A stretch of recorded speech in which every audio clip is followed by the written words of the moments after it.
जय हिंद जय भारत। मैं राम कुमार आपका अपने परिवार एकलव्य राम कुमार आप सब भाई बहनों को हार्दिक स्वागत करता हूं। तो बच्चा आज अपन क्या करेंगे, अभ्यास प्रश्नावली 5.11 है उसके अपन क्या करेंगे डेमो क्लास।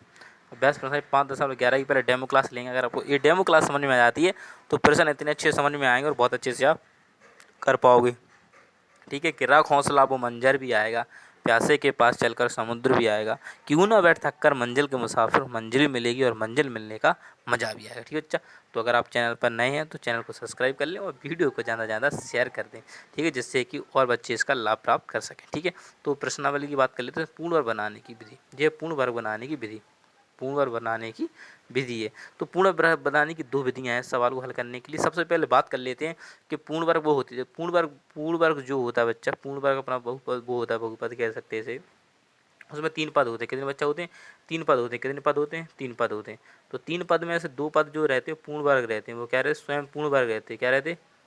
स्वयं स्वयं कह रहे थे बच्चा पूर्ण वर्ग रहते। जो तीसरा पद होता है क्या बच्चा? तीसरा जो पद होता है वो दोनों पूर्ण वर्ग के वर्गमूलों का दुगना होता है। वर्गमूलों का क्या होता है बच्चा?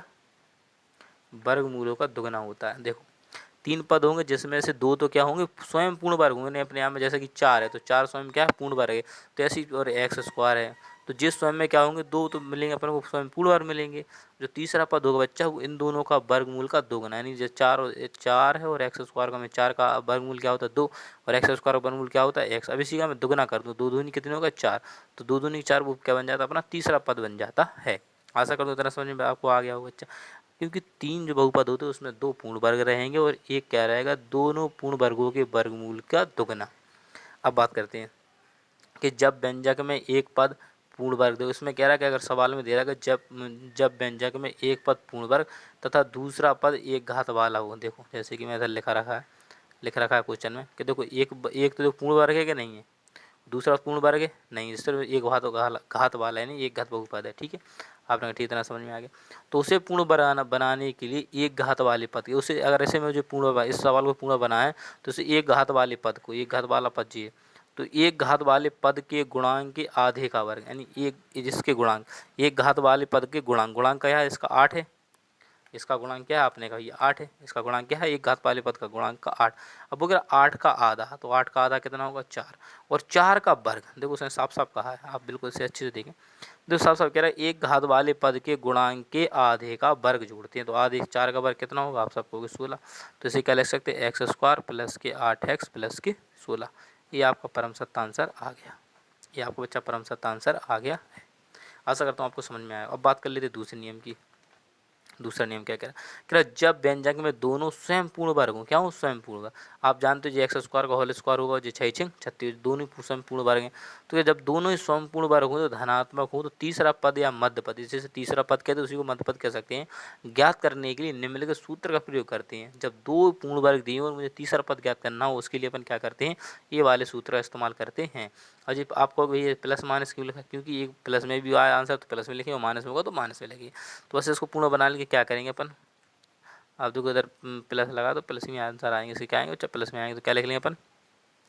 एक्स स्क्वायर से होल स्क्वायर लिख लेंगे प्लस के 36, यानी इससे मतलब नहीं, इसको लिखने की ज़रूरत नहीं। आपको तो सिर्फ प्लस माइनस लिखो और अंडर रूट चढ़ाओ, 2 लिख के, 2 अंडर रूट चढ़ा के। अब वो पहला पद क्या है आपका? एक्स की घात 4 गुणा, दूसरा पद क्या है आपका? 6, यानी गुणा में लगा दूसरा पद कितना? 36। तो आप सब जानते हो कि प्लस माइनस बराबर जो 2 रहेंगे। एक्स की घात 4 तो कितनी आ जाएगी? एक्स की घात 2 आ जाएगी। और 36 कितने का वर्गमूल होता है? 6 का आ जाता है। कितने? 6 का होता है? फिर आपने कहा बिल्कुल होता है। तो कितना होगा? 6 दूनी 12 एक्स की घात एक्स स्क्वायर लिख सकते हो तुम, 12 एक्स की घात 2। तो ये आपको अच्छा परम सत्य आंसर आ गया। इस प्रकार से आपको ये सवाल क्या करना है? हल करना है। आशा करो बहुत अच्छे समझ में आएगा आपको दोनों। देखो, अगर जिसमें एक पद स्वयं पूर्ण वर्ग हो, दूसरा पद ना हो, तो उसमें क्या करना है आपको? जो एक घात वाले पद है उसका आधा करके उसका वर्गमूल करके जोड़ देना है, आंसर आ गया। दूसरे में कंडीशन क्या है कि एक्स की घात 4 प्लस 6 36 प्लस 12 एक्स स्क्वायर है, तो इसको क्या करना है? दोनों वर्ग हैं, दोनों पूर्ण वर्ग हैं स्वयं में, तो उनको 2 प्लस माने 2 कुछ अंडर रूट पहला पद दूसरा पद में लिखना है और उनके वर्गमूल निकाल के जोड़ देना है। बस यही आपका बड़ा अच्छा परम सत्य आंसर है। तो आप इसका अच्छे से बच्चे क्या कर लें? स्क्रीनशॉट ले लें। आप लेना चाहते हैं पहला नियम जे है तो आप इसका स्क्रीनशॉट ले लो अच्छे से।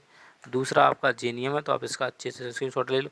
और मैंने इधर जो दोनों सवाल सॉल्व कर दिया, आप इसका भी स्क्रीनशॉट ले सकते हो। ठीक है अच्छा, ठीक है, आप सबसे बच्चा विदा लेते हैं, मिलते हैं सवालों के साथ नेक्स्ट वीडियो में। जय हिंद, जय भारत, इंकलाब जिंदाबाद, भारत माता की जय।